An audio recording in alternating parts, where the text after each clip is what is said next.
Nanlumo ang isang working student matapos madiskubring kinain ng anay ang naipon niyang pera. Aabot sa 14,000 piso ang nawala sa kanya. At narito unang balita ni Jamie Santos. Paghirapan tapos walang nangyari. Kinain lang ng anay. Napaiyak na lang ang estudyanteng si Randy sa sinapit ng inipon niya mula sa pagiging working student.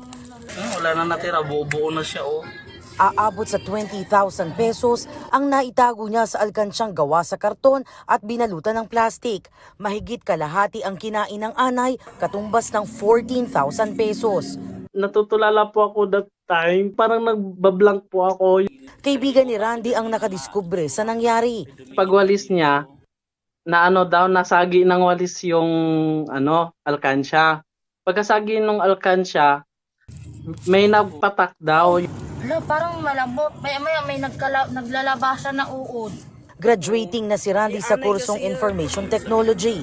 Pero problema ngayon ang pangmatrikula niya sa pasukan. Ang nangyari sa pera ni Randy, kabilang sa mga sira-sira o tinatawag na mutilated banknote. Alinsunod sa BSP Circular Number 829 Series of 2014, may 3 pamantayan para mapalitan ang nasirang pera. Dapat may natira pang 60% sa laki o size ng pera. Kailangan may natirang alinmang bahagi ng pirma ng BSP Governor o ng Pangulo ng Pilipinas. Pangatlo ay ang security thread na kailangang nakikita sa sirang pera. Maliban na lang kung nawala o nasira ang security thread dahil sa sunog, kemikal, pagkakabasa, anay, daga o katulad ng peste. Kailangang dalhin ang sirang pera sa otorisadong bangko. Ang bangko ang magdadala nito sa BSP para masuri.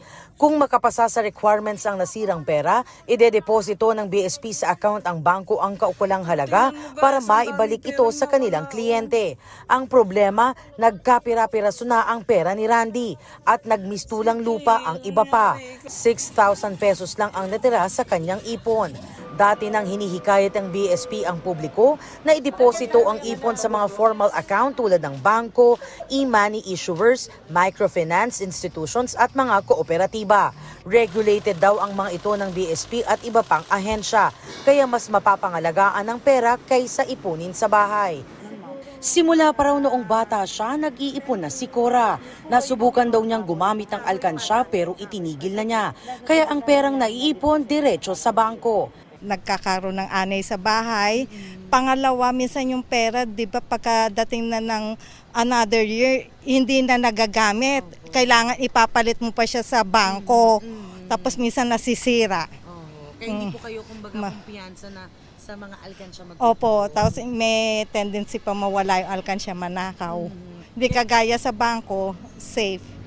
Si Dane naman nadala ng gumamit ng alkansya. Natangay daw kasi ng bagyong Ondoy ang lahat ng kanilang alkansyang magkakapatid, kaya ang mga naipon nawala lahat.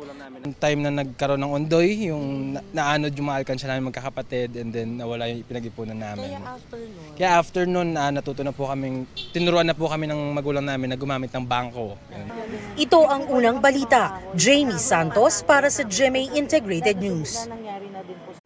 Mga kapuso, know the weather before you go at mag-subscribe na sa GMA Integrated News sa YouTube. Para sa mga kapuso natin sa abroad, bisitahin ang GMA Pinoy TV at www.gmanews.tv.